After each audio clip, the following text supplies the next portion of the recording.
Yes, I recorded that in my closet. Most people think that you need to spend thousands of dollars at a professional studio to get a great vocal sound. But that's simply wrong. Today I'm going to show you 3 DIY vocal boosts that you can do from home right now, completely for free, that will give you amazing sounding results. And the last one is where the magic happens. MTV Cribs reference there. All of these DIY vocal boosts that I'm about to show you come straight from my course, Pro Vocals in 60 Minutes. More on that later. Let's first talk about why that closet vocal sounded so good. And the answer is simple. Science. Well, more specifically, room reflections. Let me demonstrate with 2 vocals. On the left, I've recorded like most home studio musicians, wherever is the most convenient. I'll show the way to play the knobs, the tweak and why. It sounds amateur, thumbs down. And the reason is because of the extra frequencies and sounds bouncing around the room and getting into the microphone, aka room reflections. They make processing your vocal later much harder, and they degrade the quality of a performance. And most people don't realize that it's way more important to get good vocal recordings from the start than it ever is to fix them with EQ or mixing or mastering later. Better recordings equals better songs. And if you don't believe me, just wait till you hear the final mixed version of this song I just recorded. Better recordings equaling better songs is a bit of a counterintuitive thought, but you would already know that if you had my vocal production checklist, which, spoiler alert, the first vocal does not pass. But how can we solve these room reflections? The answer, my friends, is lying literally in your closet. That's because we can absorb them with clothes. Gotta get your vocal sound just right. Much more controlled and way less room noise. This is way closer to what you get recorded at a studio. And that's why the closed closet is DIY vocal booth numero uno that we'll be going over today. All you have to do is open up those clothes, stick the microphone in, and begin recording. It's better to have the microphone slightly in the clothes as well. And if you can kind of make a triangle so that there's clothes in the back of the microphone, I think that sounds a bit better. Total cost, 0. Ease of use, 8 out of 10. Very easy. Total effectiveness, 6 out of 10. Sounds way better than just an open room. The next DIY vocal booth is literally too hot to handle.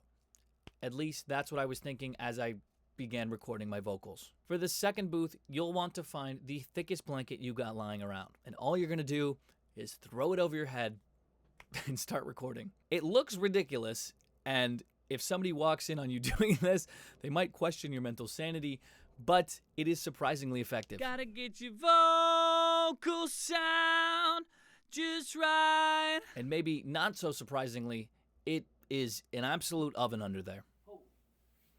But the results are dead, and that is really what we're after. Total cost, 0. Ease of use, 6 out of 10. It's not all that hard to throw your blanket over yourself.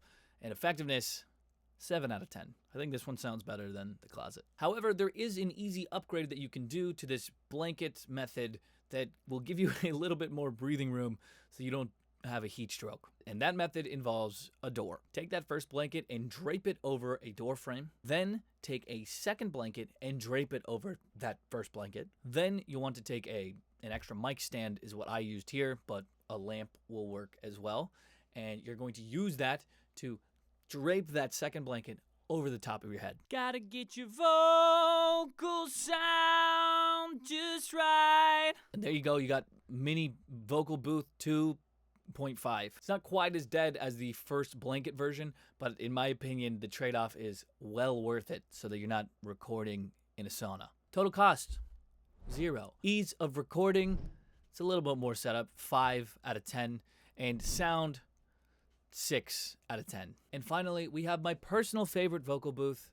Like I said before, this is where the magic happens. At least that's what MTV Cribs would say. We're gonna use your mattress. All you have to do, strip the blankets off, prop the thing up on its side. In this case, I positioned it next to my clothes so that I have even more absorption of the room reflections. Mattresses are thick, and out of all of the DIY options, they are the only ones so far that can reliably absorb the bass frequencies of our voice. This should give us the best sound.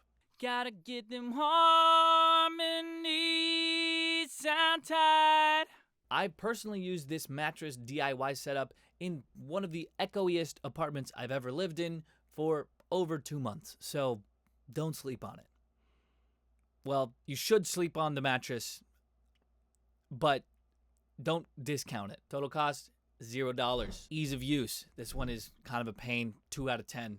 Hauling a mattress around, no joke. Effectiveness, 8 out of 10. If you want the best sound, prop that mattress up. All 3 of these vocal boosts take a little bit of time to set up, but the payoff is well worth it. Honestly, just wait until you hear what I was able to do with these DIY vocal boosts and the final song result I'm about to show you. I'll also say that all 3 of these vocal boosts pass my recording checklist for great sounding vocals. It's completely free and it walks you through the entire vocal production process of getting amazing sounds. It's just a good guide for you to walk through as you're producing vocals on your own. You can grab it down below. All of the footage you just watched me set up these DIY vocal boosts comes from my newest course on mixing vocals called Pro Vocals in 60 Minutes. It's releasing January 1st, 2026. I go over every step of the vocal production process so that you can take DIY vocals like what I've recorded here today and turn them into a fully mixed and mastered song that sounds like this.